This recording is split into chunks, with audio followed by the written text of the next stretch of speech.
And for those who are sitting in the far east, please, can you come to the near south? They said we should sit so that, so please, my brethren, the left and the right, let's just concentrate here. Thank you. So we are talking, or we'll be sharing some thoughts on godly choices to reach the mark. Godly choices to reach the mark. We've talked about this mark repeatedly. So quickly, somebody just tell me, when we say mark, what is the mark that we are talking about? What is the mark? Where is the mark? Somebody can shout out wherever you are. Heaven. Any other ideas? Where is the high calling that he's talking about now? Where is the mark now? Heaven. At the end of the day, we want to make heaven. Okay? So that's where we are focused on. Okay, to make heaven. Our Bible text this evening is going to be taken from Deuteronomy 30, 15 to 20. Deuteronomy 30, 15 to 20. I want to stay within time, so I'm just quickly going to read, but we'll also be giving our own thoughts as we go along. And it says, "See, I set before you today life and prosperity, death and destruction. For I command you today to love the Lord your God, to walk in obedience to him, and to keep his commands, decrees, and laws.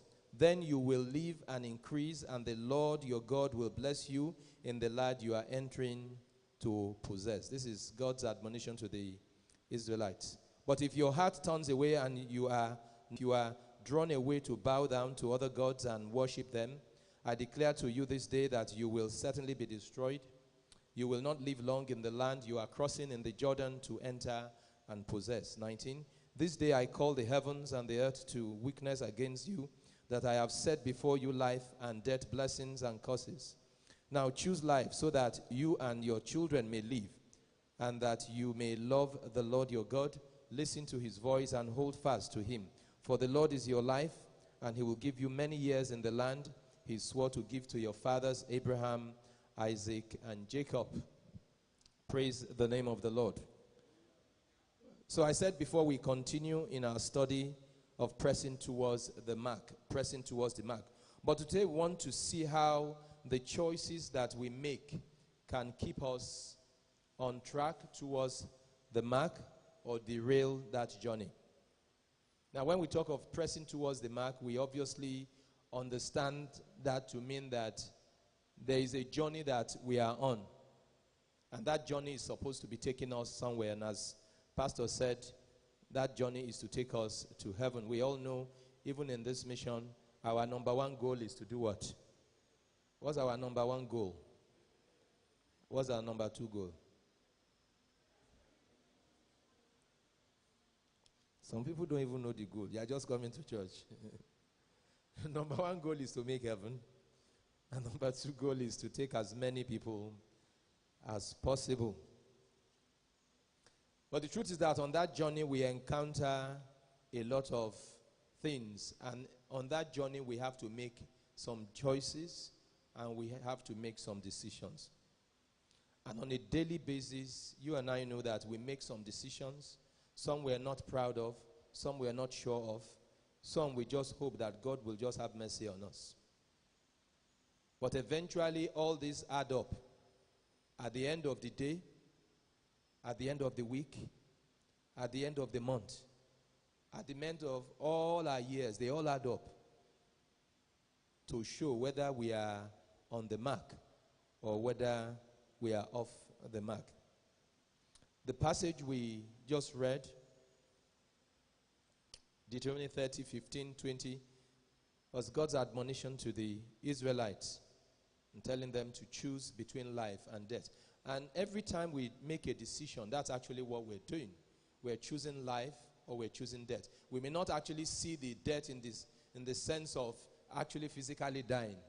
And some of those deaths are actually instances that are incubating and come to reality in years to come.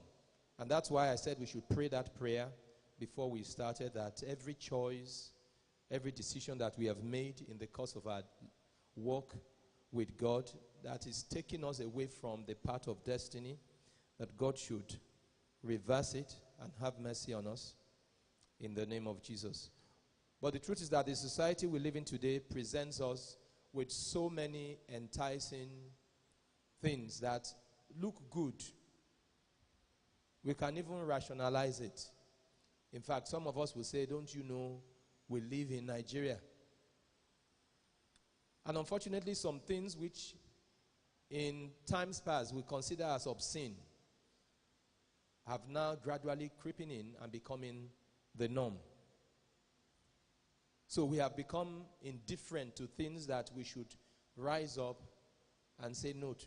We have become tolerant to things that we know we can't stand boldly and say we subscribe to this. But, you know, for now, that's what's in vogue. When I was preparing this, I was thinking of some realities within our own society. What are the choices we make? What are decisions that we make that are expedient? We just make them because, you know, that's just the norm. So in Nigeria, they say it is not what is right. It is what works. So we know it is not right to take one way, but it's expedient for us to quickly do it so that we can get to where we are going. And everybody just says, that is how it is done. But we forget that even that Bible says that we should respect constituted authority. Not minding that we say even those in authority are doing it. But as Christians, does that make it right for us to do it? When I was thinking about this line, so I was thinking of, can you go to a government office, for example, and you need to, how many of you have driving license here? I'm going to practicalize this today. How many of you have international passports? How many of you went online and paid for it and did not use, we call them runners. One of my guys said he got his passport recently, and he said he applied in February, and he got it in September. But you know what? He went through the normal process. He went online, paid. When he got to the office, they said, those online people, queue here. Others, you know the others are some of us here. So online people, they just kept them waiting.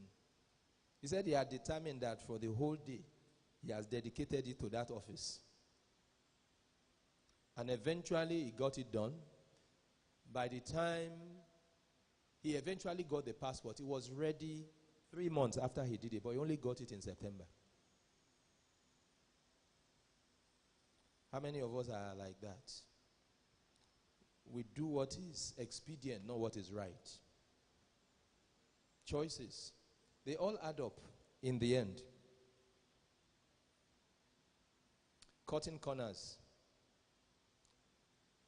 I was talking to somebody recently and said, is insurance compulsory for him to have an insurance? I said, you don't have insurance? I said, no, I have driving license. I have MOT. And I was just like, I've been driving for years. I said, ignorance of the law is not what? It's not an excuse. Proverbs 14:12 says, there is a way that seems right to a man, but the end will lead to destruction. The fact that you are getting away with things or that you are successful in something doesn't mean that that thing is right. And we need to be very careful the choices we make, even as Christians, because God